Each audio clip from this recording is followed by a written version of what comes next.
ملک عامر ڈوگر صاحب کو اٹھا لیا گیا، شیخ رشید صاحب کو مری لے جایا گیا، چل کیا رہا ہے ملک کے اندر؟ بدقسمتی سے پچھلے سال اپریل سے لے کر آج تک جو ہیومن رائٹس وائلیشنز ہوئی ہیں اس کی میرا خیال ہے اگر بدترین مثال اگر آپ ڈھونڈنے کو دیکھیں گے تو ماشاءاللہ کے زمانے میں بھی شاید اتنی نہ ہو۔ آپ لوگوں نے کیوں بائیکاٹ کیا پارلیمنٹ کے جوائنٹ سیشن کا؟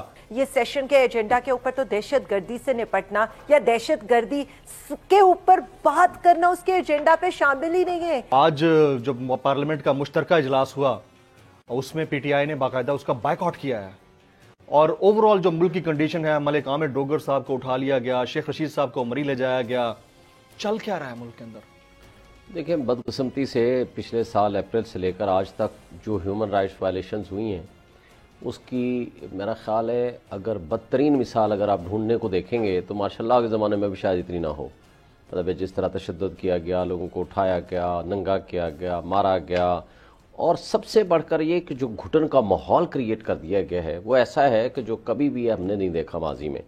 صحافیوں کے ساتھ زیادتی، پولیٹیشنز کے ساتھ زیادتی، وکیلوں کے ساتھ زیادتی، 25 مئی سے لے کر وہ جو واقعات ہوئے آج تک ہم اس کا تسلسل دیکھے آ رہے ہیں۔ مثلا عامر سعید راں کو اب آج کوئی آ رہا تھا کہ جی بازیابی ہوگی، پتہ چل گیا کہ وہ کہاں ہیں، لیکن کسی کو نہیں پتا کہ وہ کہاں ہیں۔ اور اسی طرح آپ دیکھ لیں فواد چودھری کے ساتھ کیا، عامر ڈوگر کے ساتھ آج کر لیا، اور شیخ رشید بزرگ آدمی اس کے ساتھ جو کچھ کر رہے ہیں، میں سمجھتا ہوں کہ اس میں چیف جسٹس آف پاکستان کو نوٹس لینا چاہیے اور ان سارے کیسز کو کنسالیڈیٹ کر کے سپریم کورٹ میں ان سب لوگوں کو ریلیز کرنا چاہیے، ان سارے کو ڈسچارج کرنا چاہیے تمام ملزمان کو۔ اور یہ نظر آ رہا ہے کہ یہ صرف اور صرف بکھلاہٹ کا شکار ہے کہ تاکہ جس سے بھی ڈر اور خوف کا ماحول پیدا ہو اس کو اٹھا لیا جائے۔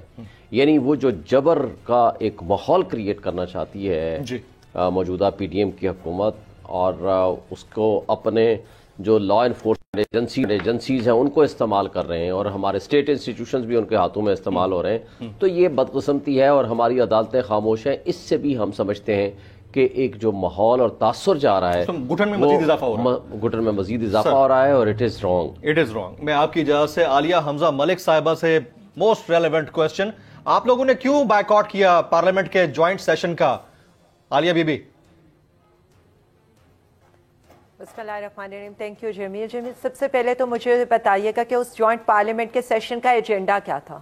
اس وقت ملک کے اندر آپ نے دیکھا ہے صرف کچھ ہی دن پہلے کیا ہوا ہے پشاور کے اندر، ہمارے 100 بھائی شہید ہو گئے، نمازی بھائی، اور جس طرح کا اس کے بعد آپ نے دیکھا ہے کہ امن مارچ نکلے۔ آج کے جوائنٹ یہ سیشن کے ایجنڈا کے اوپر تو دہشت گردی سے نپٹنا یا دہشت گردی کے اوپر بات کرنا اس کے ایجنڈا پہ شامل ہی نہیں ہے۔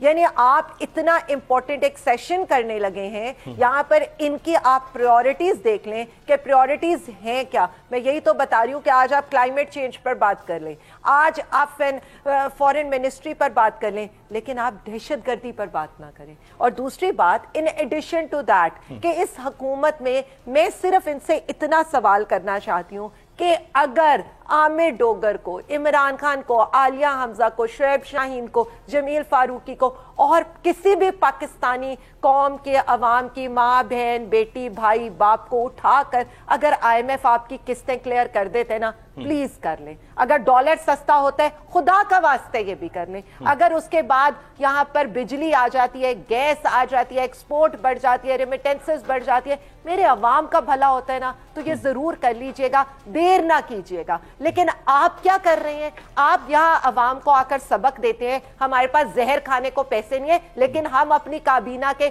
لوگوں کا ورلڈ ریکارڈ بنائیں گے۔ یہاں پر آپ یہ کہتے ہیں چائے کے اندر دوسری چمچ چینی کی نہ ڈالنا، لیکن یہاں پر آپ یہ کہہ رہے ہیں کہ آئی ایم ایف ہم سے پتہ نہیں کون کون سے انگوٹھے لگا رہے ہیں۔ تو جوکر اعظم سے یہ پوچھ رہا تھا کہ آئٹم بم دینے کے آپ نے اس کے اوپر تو انگوٹھا لگا کر آئی ایم ایف کے آگے نہیں رکھ دیا ہے کہ ان کو اتنی سمجھ نہیں آ رہی ہے۔ ایک آتا ہے وہ کہتا ہے ایک روٹی 4 بھائی کھائیں گے، یعنی ان کی اکنامک پالیسی یہ ہے، اور یہاں پر حالات یہ ہیں کہ ان کی آپ آنیاں جانیاں دیکھ لیں کہ ٹرکی نے ان کو منع کیا کہ خدا کا واسطے فوٹو سیشن کرانے کے لیے، لمبے بوٹ پہننے، ترچھی ٹوپی پہننے کے لیے اپنی 71 رکنی کابینہ، اپنے 71 وزراء کو لے کر یہاں نہ پہنچ جانا۔ اگر آپ کو یہ ویڈیو پسند آئی ہو تو سبسکرائب کیجئے اور بیل آئیکن ضرور ہٹ کیجئے گا۔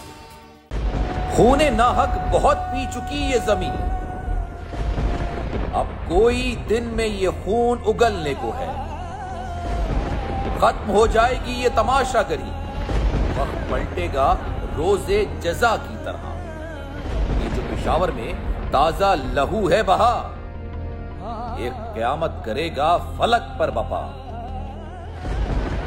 غم کی سلمناک گھڑی میں بول سانحہ پشاور میں شہید ہونے والوں کے لواحقین کے ساتھ۔